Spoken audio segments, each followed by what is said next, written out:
Dr. Bob, you talk about the importance of liver and talk about some of the problems from liver congestion. How do we make sure that our liver is functioning properly, and how do we know that it's not? Well, one of the most common body signals for liver compromise, and now this is going to sound really silly, do radishes bother you with digestion? Do green peppers bother you? Do onions and cucumbers and garlic? You say, what do you mean, Dr. Bob, do they bother me? That means when you eat those foods, in Italian, it's called agita. If you have agita from eating those foods, it's not the food. See, your liver processes everything. If your liver is not functioning optimally, some of the body signals, especially in women, include varicose veins, spider veins, hemorrhoids, bronzing on the cheek here on the left side, and cherry hemangiomas. Cherry hemangiomas are little red bumps that are usually on your breast or abdomen, but they can be anywhere in your body. That is a body signal to me of compromised liver function, because the liver makes bile. Bile is in the gallbladder. That's your reservoir bile. That is your bile is it's your dish detergent inside of your body. So, do you have a metal taste in your mouth? Queasy over the eyes. Here's a new one. Right shoulder pain. Right knee pain. There is a acupuncture meridian point on the right knee. Now, I treat bone and joint problems as a part of what I do in my practice. I've had people come into my office angry because they had right knee replacement and their right knee still hurt. And it was because their gallbladder meridian point was not functioning optimally. And now imagine you come to my office and my right knee hurts, and I'm asking you if green peppers or radishes cause pain. You're going to think I'm an absolute lunatic. But I'm Dr. Bob, and that's what I do. I find the cause of the problem. So I've had people have 2 knee replacements. I had one guy who had 3 hip replacements. It's very interesting how everything is related to the food that you eat. And by the way, side note, medial heel pain is lack of zinc in men. It's important because someone's watching us right now. They needed to hear that. Lack of zinc, which comes from eating wheat and soy. But going back to the liver and the gallbladder. So the average female in the United States today, and I've read different statistics on this, puts 126 to 150, I said one statistic, up to 500 different chemicals on their body. I have to believe it's between 126 and 150. 4 to 7 pounds of lipstick. Now, I've been married for over 36 years. Now, my wife has a habit. She gets done eating. She can do this with eyes closed. And I'm sure your wife, and I'm sure the women are smiling right now around the world watching this. 4 to 7 pounds. Be aware of what's in your lipstick and your lip balm, because whatever you put in you, especially when you take a shower, pores are open, warm temperature goes right into your lymphatic system. And the silliest thing for anybody on the planet to do is go somewhere and get spray tanned, because all those chemicals are being absorbed into your body. Your liver needs to process that. Now, there are foods that are really good for this, especially men. Listen to me right now. Broccoli. The #1 health food for men is broccoli, preferably steamed or sauteed.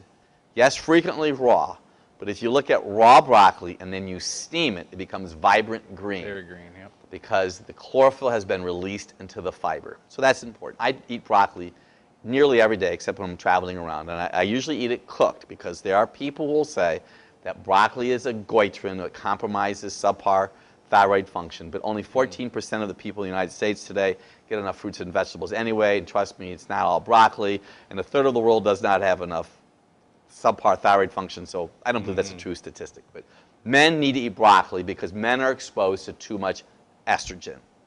So men listening to me right now and watching me, you want to eat broccoli on a regular basis. Broccoli, cabbage, and cauliflower, cruciferous vegetables that have sulfur in them.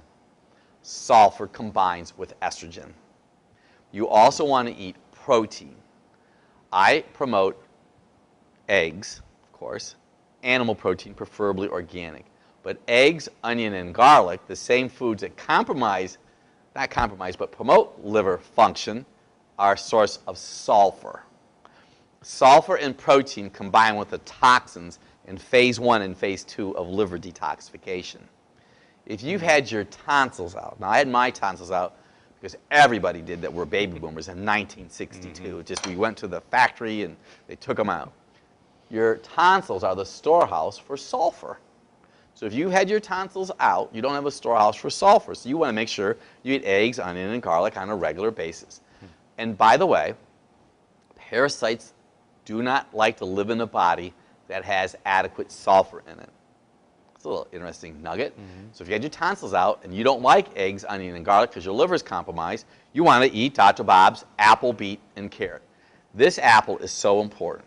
Everybody should be eating at least a half a red apple every day, preferably organic.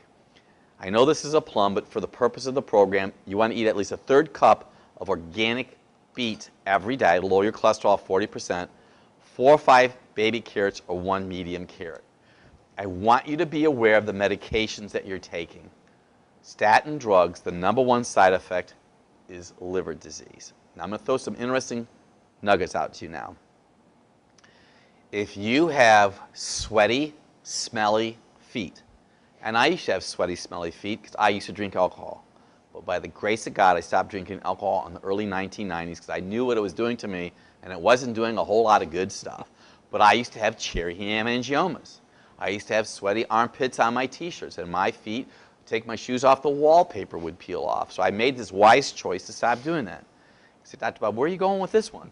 Well, if you have smelly feet, it's telling me that your kidneys are compromised. See, your kidneys become your second liver. If your liver is compromised, your kidneys are a detoxifying organ. It has to work harder.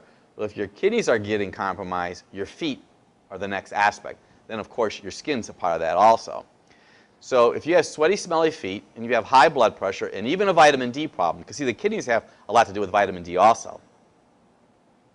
And then your liver is the storehouse for vitamins A, D, E, and K.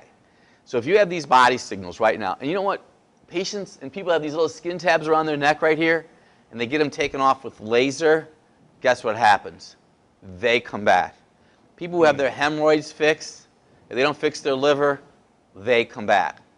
The blood flows through your legs, up through your liver, on the way to your heart.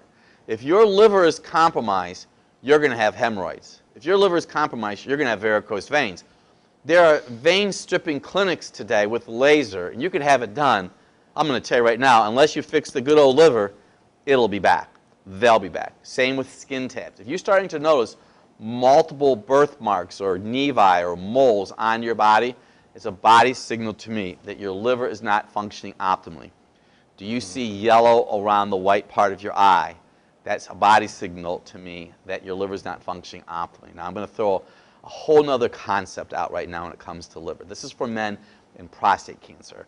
I had the opportunity a couple years ago to be on stage with John Gray. He wrote Men Are From Mars and Women Are From Venus. And I was just listening to this gentleman. He was very articulate, and he said something that forever impacted me. He said, gentlemen that are 55 years or older, you more than likely have higher estrogen in your body than your wife does. So we have the ability through a galvanic skin response to test men for estrogen and testosterone in our practice. So I listened to that, not to be funny. Men will have man boobs, breasts start to grow. They're waking up 2 or 3 times a night because their prostate is enlarged and they're urinating. But I have made this statement before, and we don't need any hate email, please. Men that golf have a greater potential to have prostate problems than men who do not golf. I don't golf. I used to golf a little bit, but I choose not to golf for a lot of reasons. First, it takes a lot of time. But what do they do to fairways? Fertilize everything. They spray them. Now, not to be silly, but on weekends, a man's going to go out golfing.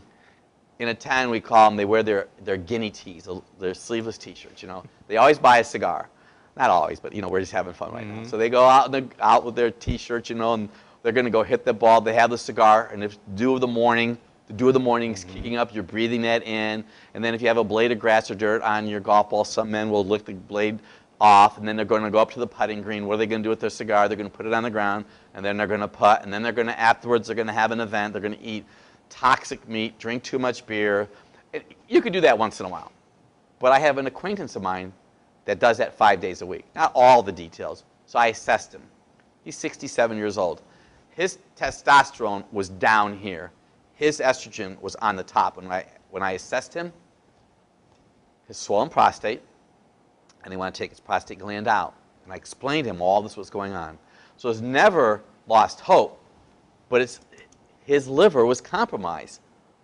Too much estrogen. See, we live in a sea of estrogen, xenohormones. We're exposed to it. So I jokingly say to people, don't drink the water. Oh, Dr. Bob, don't drink the water. What do you mean? Well, the research in America today is water, for years and years and years, I could never figure out why do people flush their drugs down the toilet. So in the last 6 months or a year in America, we had this epiphany. Hey, we better stop flushing drugs down the toilet. Not because of what it's doing to the environment, because we don't want kids using the drugs, but somewhere along the line, somebody figured out that all these drugs eventually end up in our water supply. We have antiquated municipal systems today that are trying to process. The first line is the fecal material settles to the bottom and they throw some chlorine on it. It's like they're not purifying our water. They're getting rid of particles, but it's really quite toxic. So if you're drinking water, I don't drink tap water. I drink reverse osmosis water. I use Celtic sea salt and minerals because reverse osmosis water takes all the chemicals out. It might tend to be a little bit on the acid side. I don't promote distilled water. I have friends of mine that do muscle testing, and they've told me when they do muscle testing on people, that tends to short circuit the body. And there's a lot of water out there, a lot of structured water. Whatever anybody else is doing is fine. That's just what I choose to do. But this is it right here, the liver. So some takeaways from this. Of course, you want to do Dr. Bob's ABCs. Half a red apple every day. 1/3 cup of organic beets. Raw, grated organic is the best. You could bake them. How do you bake them? You cut them up, put some balsamic vinegar on them, some Celtic sea salt, olive oil, rice oil, coconut oil, 400 degrees for an hour or until fork tender. And of course, the carrots. You want to make sure you're eating sulfur-based foods. Men, broccoli, cabbage, cauliflower. Ladies, the same. But men, see, let me stop for a moment. Women have the ability in their body to process estrogen. Men, our bodies aren't designed to process the magnitude of estrogen that's in the environment today. That's huge. A lot of people don't realize that. And we're exposed to as much estrogen as everybody else is. It's kind of frightening, actually. Excuse me. You want to eat protein, sulfur-based foods, Applebee's carrots, minimize or eliminate alcohol. If you're going to drink alcohol, drink organic alcohol because of all the chemicals they spray, once again, herbicides and pesticides. I would try to eat as much organic that I possibly can. And if you're going to do strawberries, always organic because strawberries are like one of the most herbicided and pesticide of all fruits. If you do that, minimize dairy products. And something for the ladies to do out there right now. This is PM, preventative maintenance.